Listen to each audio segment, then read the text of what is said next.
Hey everyone, so I'm not going to beat this drum too long because me and Zena have beat this drum for the last 2 fucking years and it's tiring.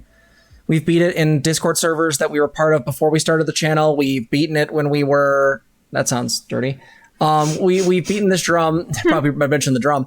Beaten this drum whenever we, regularly have had new spikes in COVID or a new strain or a new this or a new that.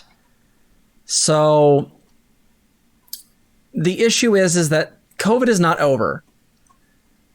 It's just not. And as much as the right likes to pretend it is, and libs are pretending that it's not too, we need to talk about the effects of COVID because this is a problem.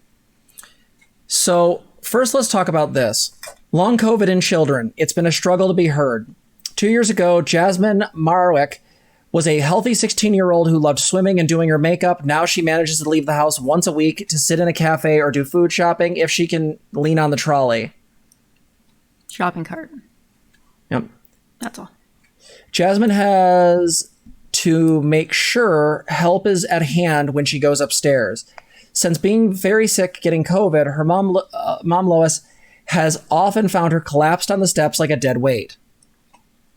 The teenager from Tayport suffered complications after getting the virus in August 2020, and the change in her is like night and day, the mom of 4, Lois, said.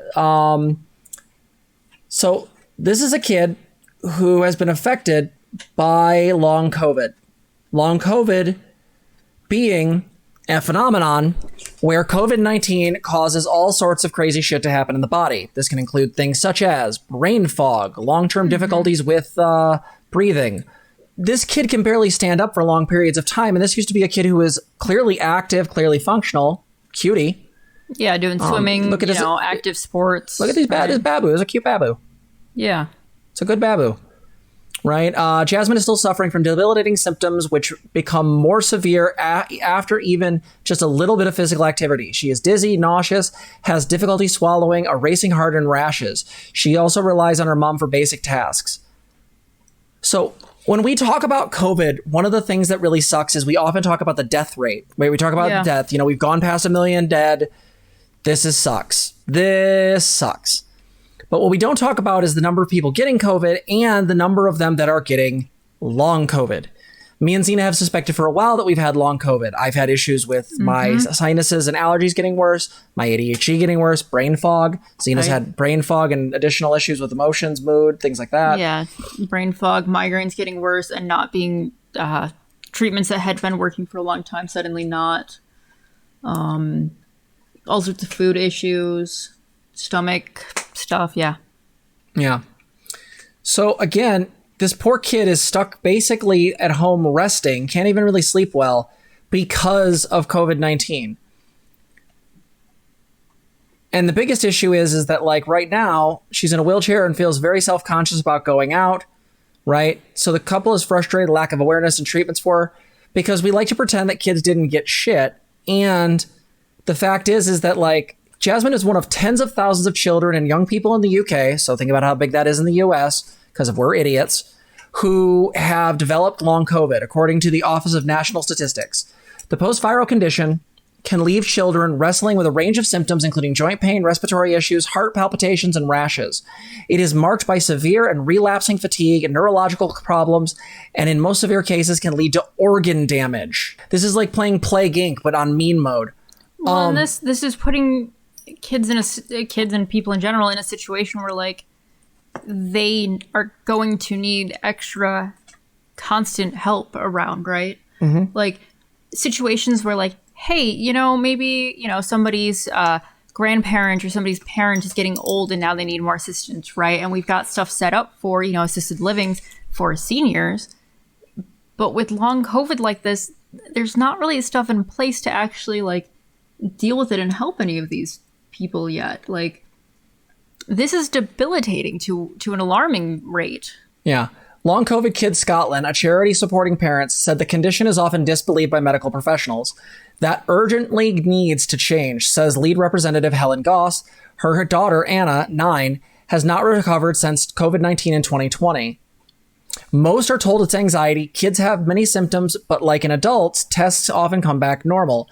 It is easy to dismiss it as psychosocial.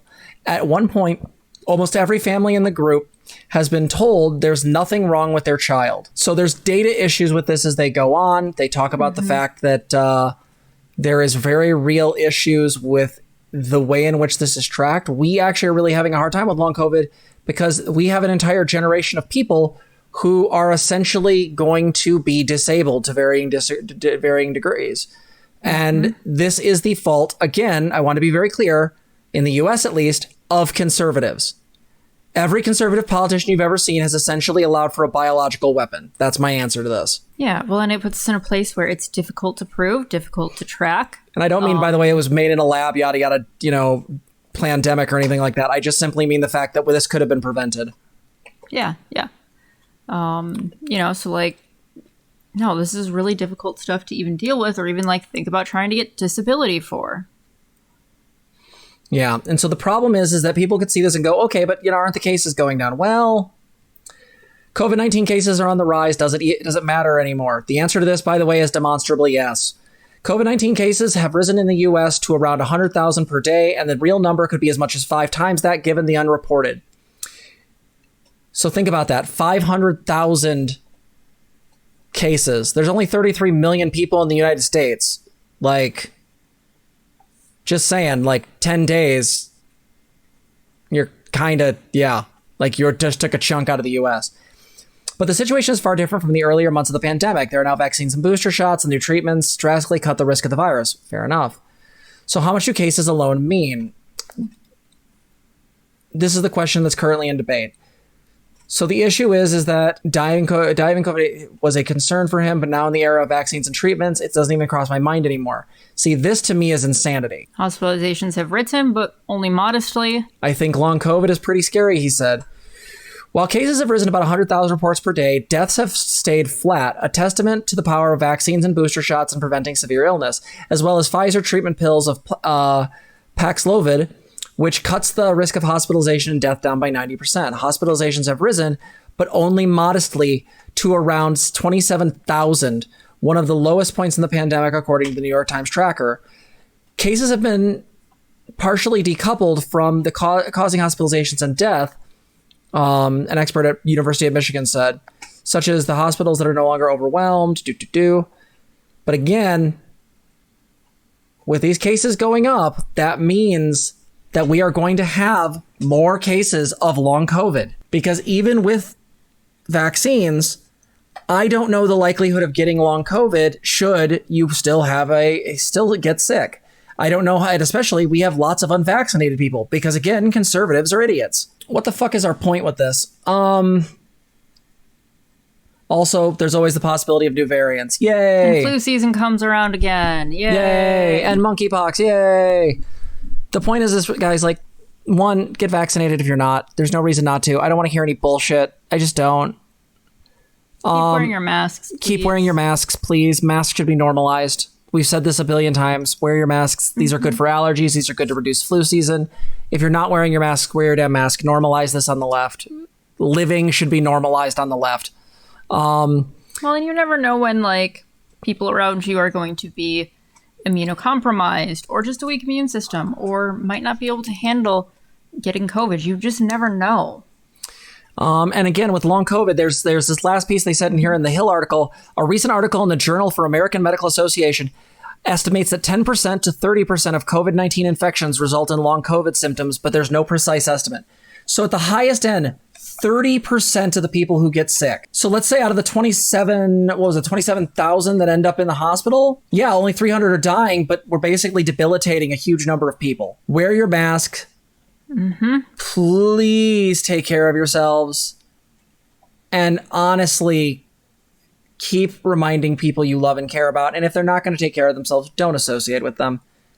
I think that's all I got. Yeah, no, it's about that, yeah. All right, we'll see you in the next one. Bye. Bye. If you like this video, please like, comment, and subscribe. Also, consider donating to us. You can support us on our website, transgirltherapist.org. You can also help us on our Patreon, link below, or you can become a member here on YouTube. Thank you so much for watching.